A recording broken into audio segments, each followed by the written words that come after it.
I'm here with David and James from BankSense to talk about some of the banking and regulatory changes that they believe will impact corporate treasury.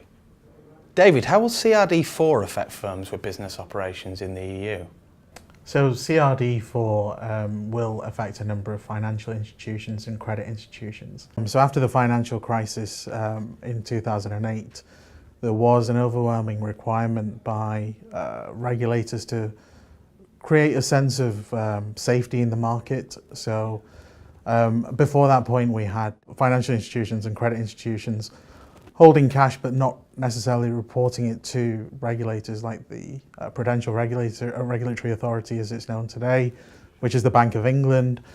And what happened there then, well, we all know what happened there. We had a crash, we had banks over leveraged. So what CRD4 within the UK necessitates is that treasurers have a good view of their liquidity trends, so they'll have to have a view of their net negative positions along with the historical trends of how the balances are. During an operating month, a bank would have inflows of cash, outflows of cash.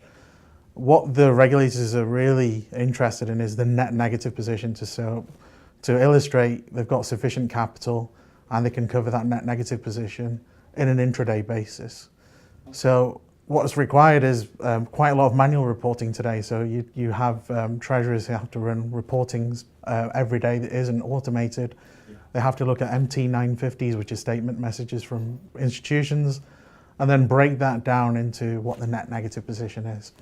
Now, what cash management platforms allow is to have a trend analysis attached to it, but then it also automates that function, and it shows it in a visual format. So if a treasurer were to sit down, he can click a button and look at his net negative position quite easily, rather than reconciling on a day-by-day basis.